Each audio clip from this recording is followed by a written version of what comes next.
साथियों, भारत में हर 10 साल के बाद में सेंसस किया जाता है, भारत की जनता को गिना जाता है, उसका एक रिकॉर्ड तैयार किया जाता है। इस बार भी 2021 में 9 फरवरी से लेकर 28 फरवरी तक 21 दिन में पूरे भारत की आबादी को गिनने का काम भारत का जो होम डिपार्टमेंट है उसके माध्यम से किया जाता है। सेंसस कमीशन कोई सेपरेट कमीशन नहीं है, ये कोई ऑटोनॉमस बॉडी नहीं होती। आप लोगों को पता होगा जैसे चुनाव आयोग एक ऑटोनॉमस इंस्टीट्यूट है, वैसे सेंसस कमीशन ये कोई ऑटोनॉमस बॉडी नहीं है, ये मिनिस्ट्री ऑफ होम अफेयर्स के अंदर काम करती है।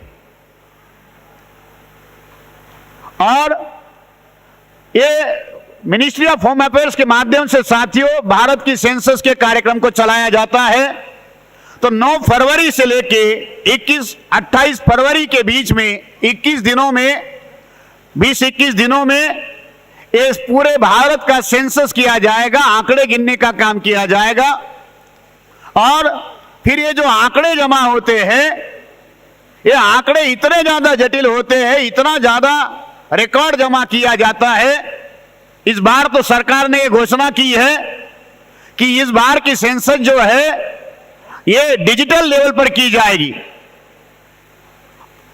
मतलब जो डिजिटलाइजेशन का जो कंसेप्ट है सेंसस में भी लागू किया जाएगा। तो मैनुअल रिकॉर्ड से भी आगे वाला मामला किया गया है, तो डिजिटलाइज सेंसस किया जाएगा। क्योंकि हम तो अब चांद पर भी जाकर आए हैं, तो इतनी जो हमारी तरक्की हो चुकी है कि हम लोग सेंसस भी डिजिटल कर सकते। मगर ये सेंसस डिजिटल होने के बाद में भी साथियों जब आपको उसके आंकड़ों का अध्ययन करना होता है, उसके आधार पर कोई निर्णय या कोई नीति बनानी होती है, सरकार को भी अगर बनानी होती है, तो उन आंकड़ों का विश्लेषण करने के लिए जो डाटा अवेलेबल होता है वो होगा 2024-25 में। मतलब सेंसस होने के 4 साल बाद वो आंकड़ा आप लोगों को पढ़ने के लिए, अध्ययन करने के लिए मिलाएगा। और साथियों भारत में सेंसस का एक लंबा चौड़ा इतिहास है। ये जो 2021 में होने वाली सेंसस है ये भारत की 16वीं सेंसस है। इससे पहले 15 बार भारत की आबादी को गिना गया। 1872 में अंग्रेजों ने भारत में पहली बार सेंसस शुरू की और तब से लेकर ये परंपरा जो है ये भारत में चालू है। भारत में चुनाव आयोग के बाद या चुनाव के बाद अगर सबसे ज्यादा मशीनरी किस कार्यक्रम में इन्वेस्ट होती है या एंगेज होती है तो वो बड़ा कार्यक्रम है सेंसस। चुनाव के बाद इलेक्शन का जो रूटीन काम होता है, इस काम के बाद अगर सबसे ज्यादा अगर कोई मशीनरी किस कार्यक्रम में इन्वॉल्व होती है, एंगेज होती है, तो वो होता है सेंसस का काम। और कोई साधारण लोग नहीं साथियों, लगभग 31 लाख कर्मचारी, लगभग 3.1 मिलियन जो पीपल है या एम्प्लॉई है, ये सेंसस के काम में इन्वॉल्व किए जाते हैं। तो अंदाजा लगा लो कि कितना बड़ा ये सारा सेंसस का काम होता होगा। अब जब 2011 में जाति आधारित जनगणना का मामला उठा था, बामसेफ ही वो एकमात्र संगठन है साथियों जो पिछले 20 सालों से इस मुद्दे के ऊपर काम कर रहा है। दिसंबर 2001 में बामसेफ का राष्ट्रीय अधिवेशन दिल्ली में हुआ था। उस राष्ट्रीय अधिवेशन में भी ये विषय चर्चा के लिए था और लगातार पिछले 20 सालों से इस सेंसस के मुद्दे को लेकर, बैकवर्ड क्लास के सेंसस को लेकर साथियों हम लोग काम कर रहे हैं। और केवल और मात्र बामसेफ के जागरण के ही कारण साथियों पिछली बार जब सेंसस का मामला चल रहा था तो संसद में हंगामा हुआ। 200 से ज्यादा बैकवर्ड सांसदों ने हंगामा किया, संसद में बहस हुई और प्रधानमंत्री और जो उस समय के संकट मोचन जिनको कहा जाता था प्रणब मुखर्जी, इन्होंने पार्लियामेंट में आश्वासन दिया कि हम लोग जातीय आधारित गिनती करेंगे। मगर उन्होंने उस बार भी धोखा किया और जातीय आधारित गिनती करने की बजाय सोशो इकोनॉमिक सेंसस करने का काम किया। और वो सोशो इकोनॉमिक सेंसस भी जो किया गया वो भी पूरी तरीके से उसको लोगों के सामने रखा नहीं गया, स्टेट के हवाले कार्यक्रम कर दिया गया और स्टेट के मेहरबानी पर, मर्जी पर वो कार्यक्रम चलता रहा।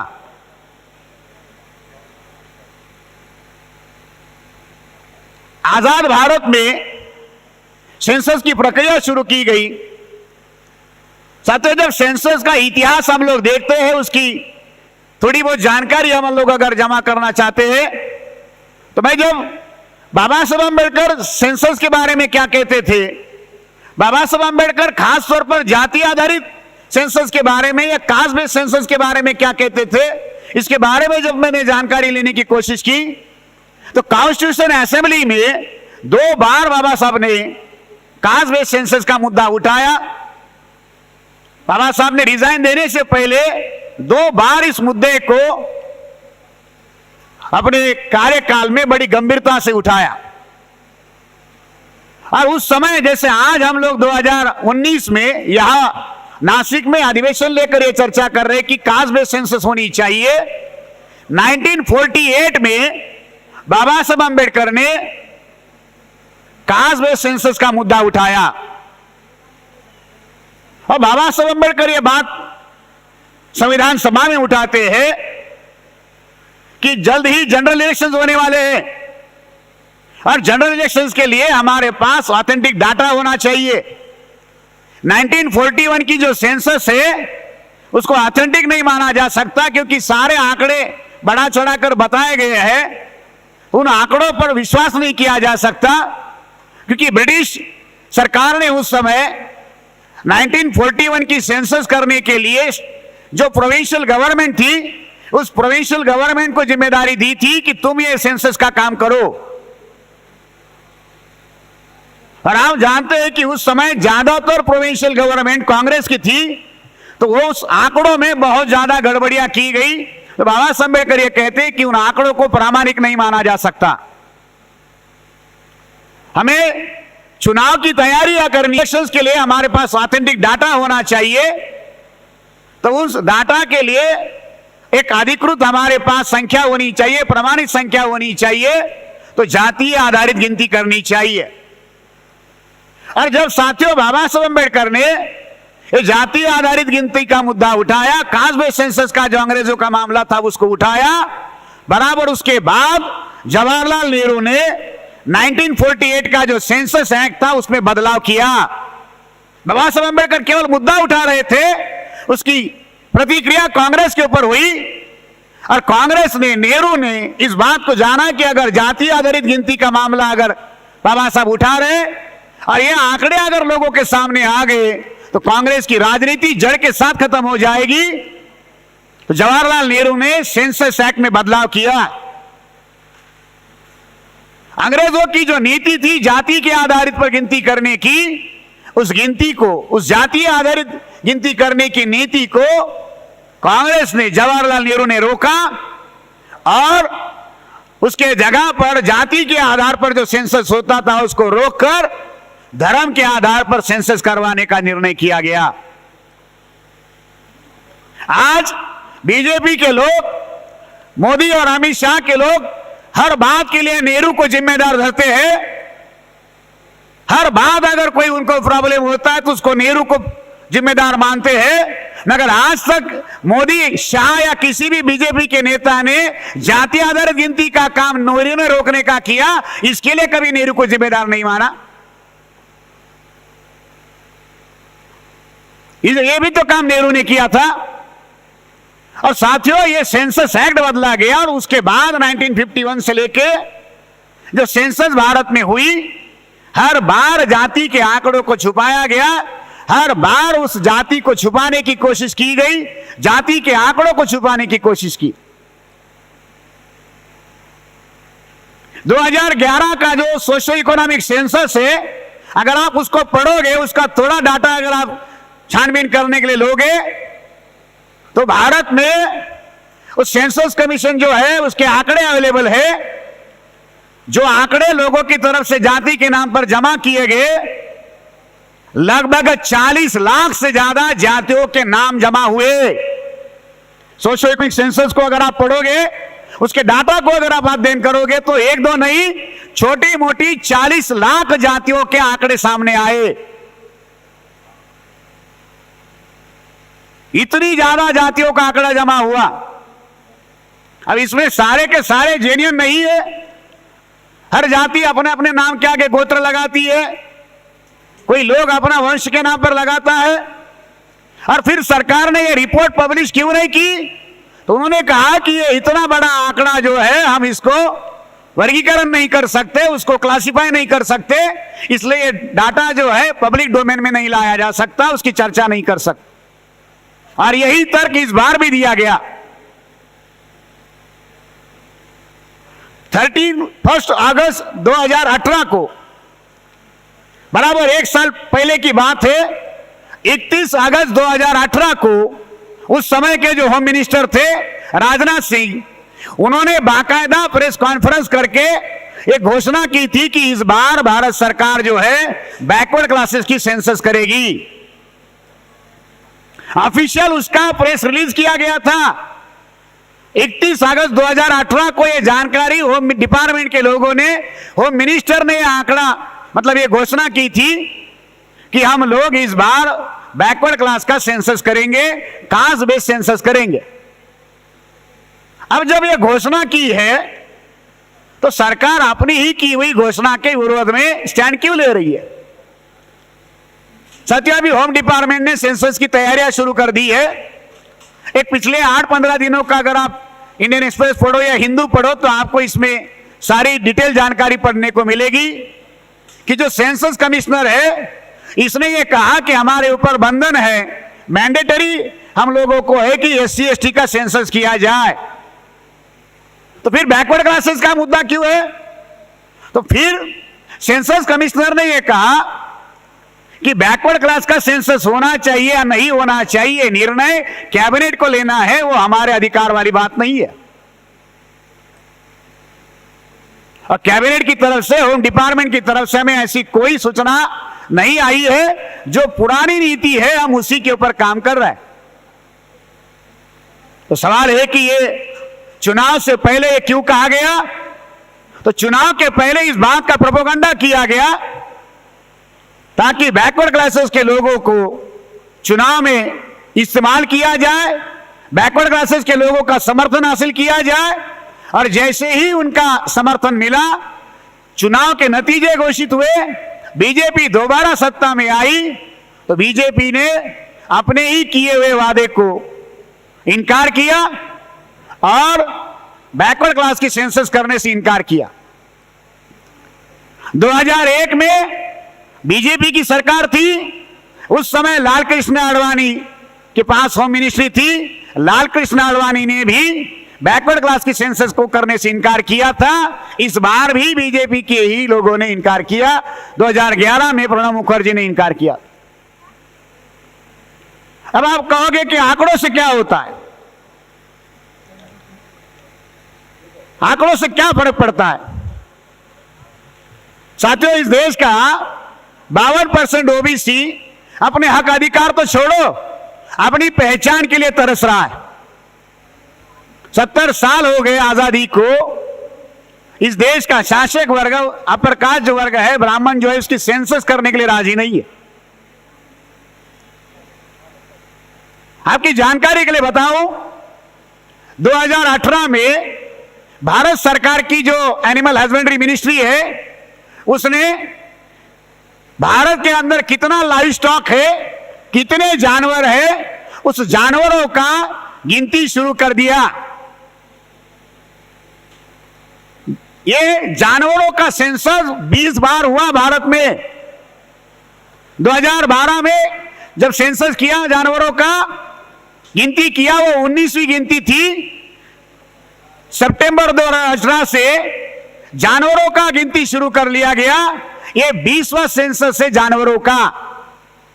गाय कितने हैं, बैल कितने हैं, गधे कितने हैं, घोड़े कितने हैं, दूध देने वाली गाय कितनी है, दूध ना देने वाली गाय कितनी है, सींग वाली कितनी गाय है, बगैर सींग वाली कितनी गाय है, सारा आंकड़ा। अंग्रेजों ने जैसे 1872 में इंसानों की गिनती शुरू की, वही अंग्रेज से जिन्होंने 1919 को लाइव स्टॉक का जो है सेंसस शुरू किया। मतलब इंसानों को गिनने के बाद लगभग 47 साल बाद जानवरों को गिनने का काम अंग्रेजों ने शुरू किया। अंग्रेज जाति गिनते थे, जानवर भी गिनते थे। आजादी के बाद जवाहरलाल नेहरू ने जानवरों को गिनने की जो अंग्रेजों की नीति थी उसको जारी रखा, मगर जो जाति गिनने की जो नीति थी अंग्रेजों की, उस पर पाबंदी लगाई। 20 बार जानवर गिने गए। अभी एक हफ्ता पहले भारत में टाइगर का सेंसस हुआ। कितने टाइगर है उसका आंकड़ा दिया गया। आप कहोगे कि इससे फर्क क्या पड़ता है। साथियों, महाराष्ट्र में मालडोक नाम का एक पंछी है। आप में से बहुत सारे लोग उसको देखे भी नहीं होंगे। ये मालडोक पक्षी महाराष्ट्र में सोलापुर, अहमदनगर और ये जो विदर्भ का चंद्रपुर एरिया है, ऐसे 2-4 जिलों में पाया जाता है। अभी 2017 में इस पंछी की गिनती की गई और सरकार का आंकड़ा यह कहता है कि केवल 2 या 3 ही पंछी जिंदा है। मगर ये 2 या 3 पंछियों के लिए भारत सरकार ने लगभग 90,500 एकड़ की फॉरेस्ट को रिजर्व रखा हुआ है। केवल 2 ही पंछी है। उसका जो गिनती किया गया 2017 का जो आंकड़ा है वो क्या कहता है कि केवल 2 ही पंछी देखने को मिले। और कितना एकड़ लैंड रिजर्व है? लगभग 90,500 एकड़। तो एक पंछी के नाम पर लगभग 45,000 एकड़। हमारे यहां गांव में जिसको 5-10 एकड़ जमीन, उसको पाटिल कहते। अब वो पंछी के नाम पर 45,000 एकड़ जमीन है और वो किसी पार्टी को वोट नहीं डालता, किसी का जय जयकार नहीं करता।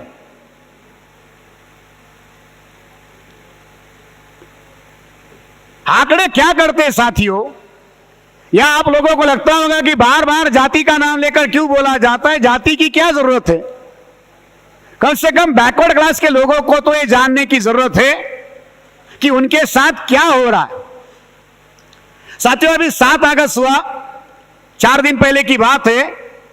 मंडल कमीशन की रिपोर्ट को लागू करके लगभग 29 साल पूरे हुए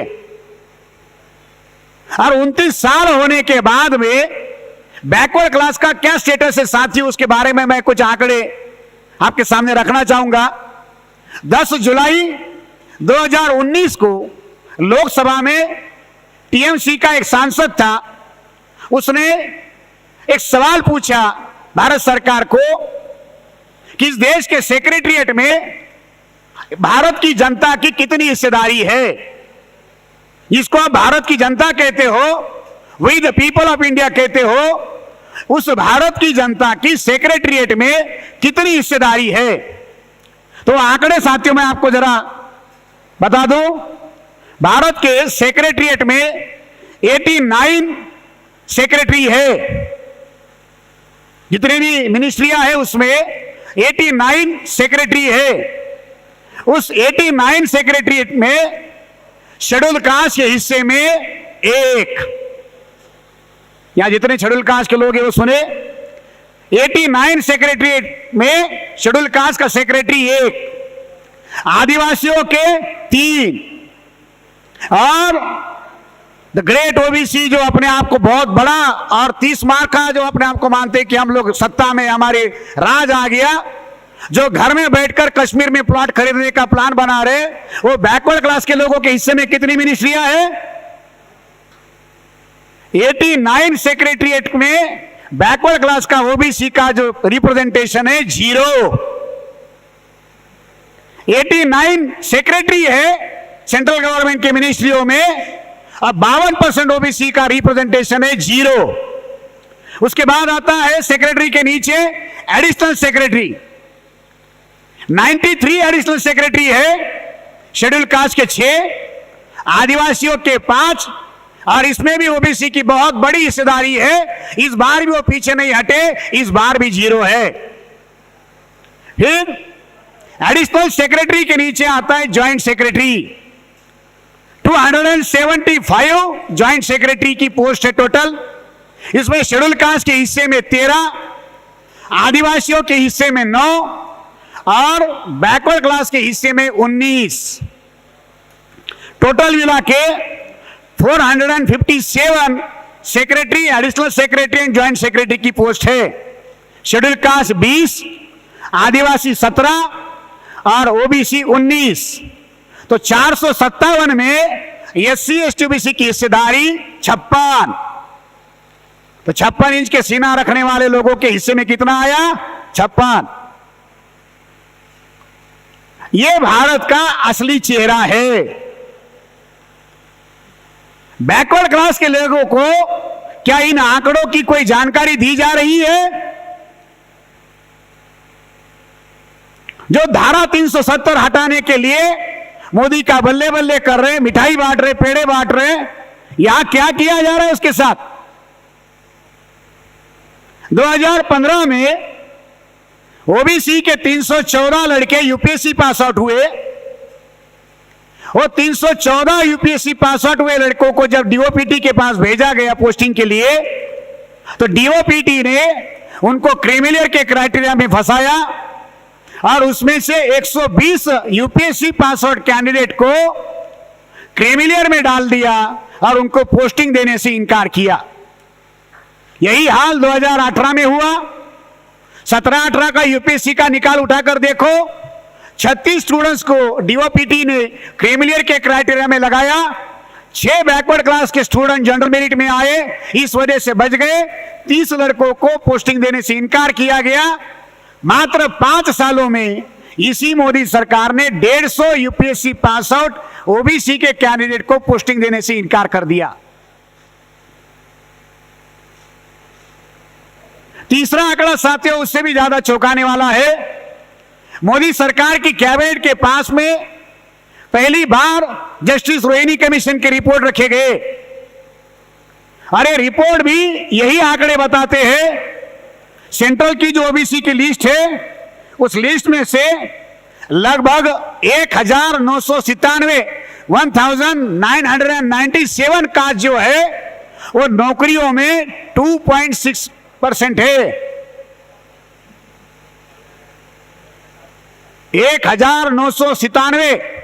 1997 कास्ट नौकरियों में कितना है? 2.5%। उसमें से 994 जातियां, 994 कास्ट ऐसी है जिन जातियों को आज तक सेंट्रल गवर्नमेंट की एक भी नौकरी नहीं मिली। तो क्या बैकवर्ड क्लास के लोगों को जो आश्वासन दिया गया था आजादी के समय में कि उनको शासन और प्रशासन में हिस्सेदारी मिलेगी, उनके साथ न्याय किया जाएगा, कहां है बैकवर्ड क्लास?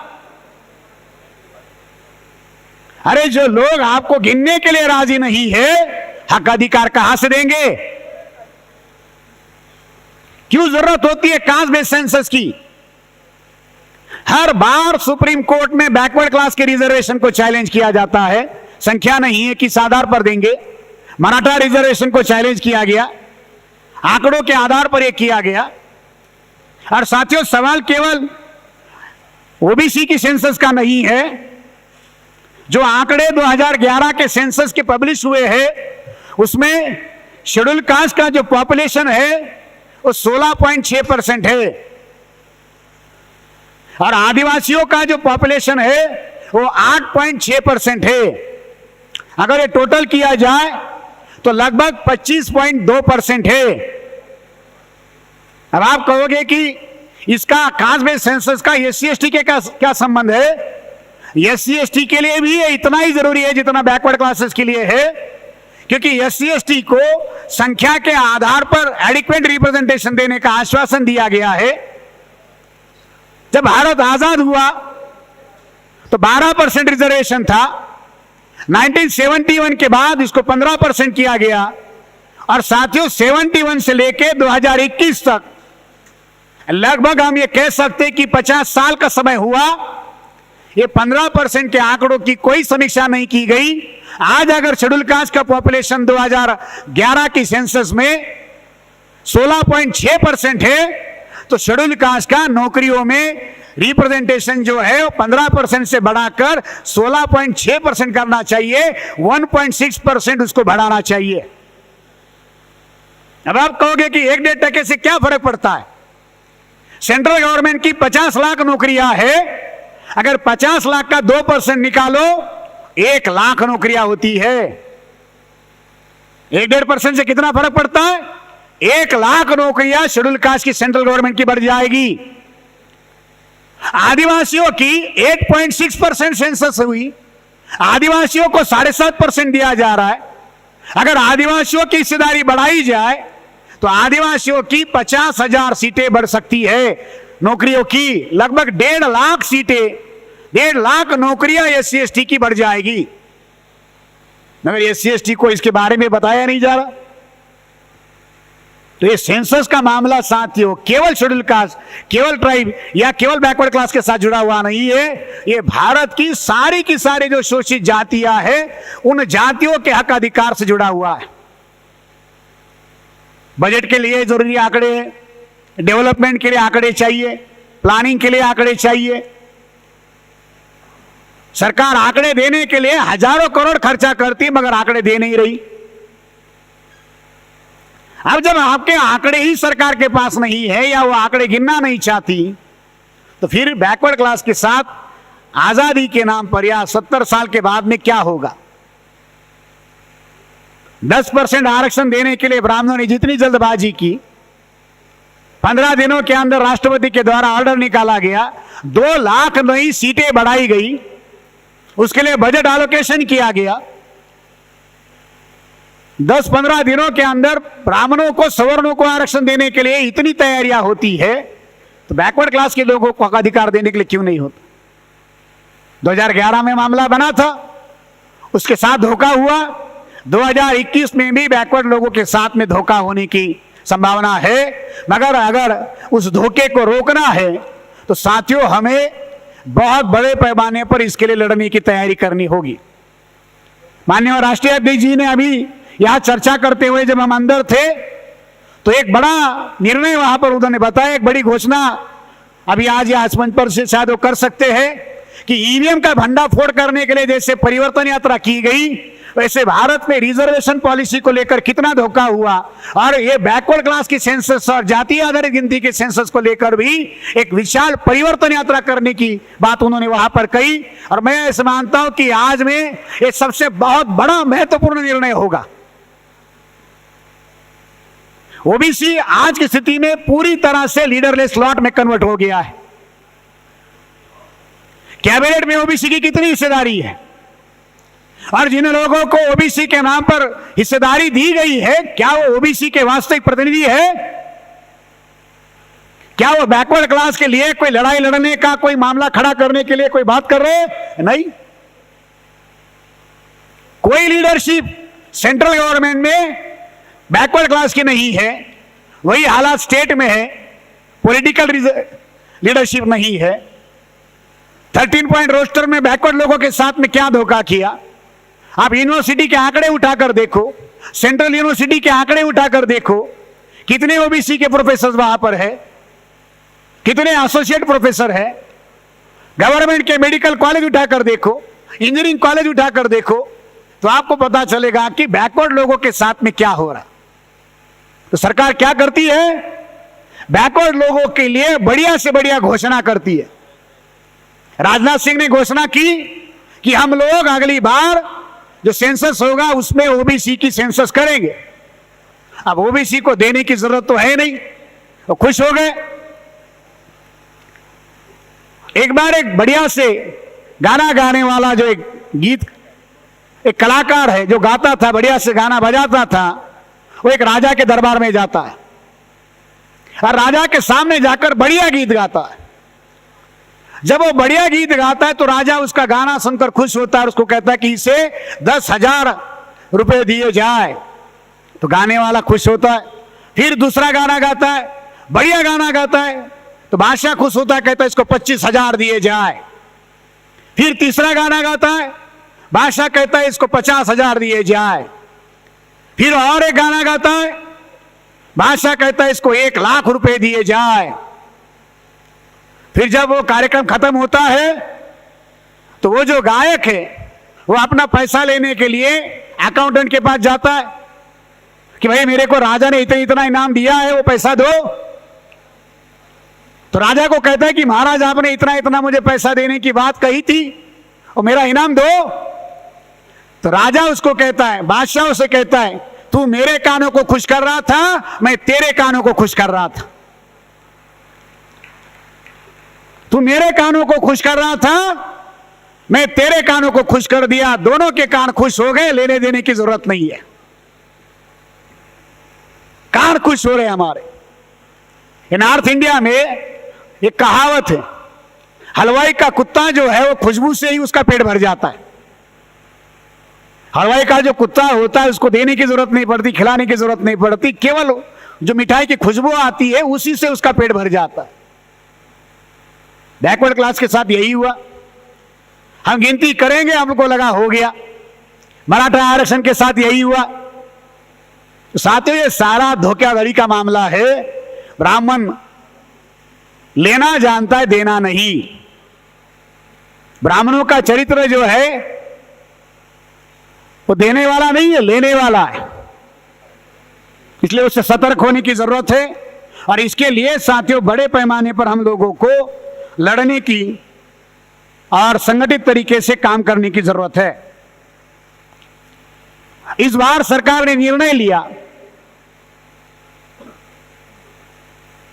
और निर्णय बजट में आपने रिफ्लेक्ट किया होगा, एजुकेशन के लिए कितना बजट रखा, उसमें हायर एजुकेशन के लिए कितना बजट है, पिछले साल का कितना बजट था।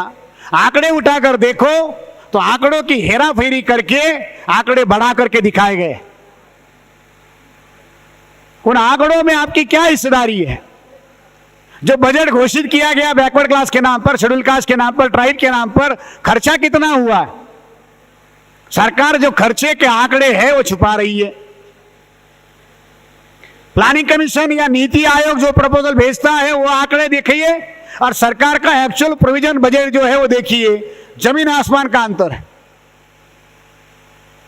बैकवर्ड क्लास के साथ, शेड्यूल कास्ट के साथ, आदिवासियों के साथ धोखा हो रहा है, माइनॉरिटी के साथ धोखा हो रहा है।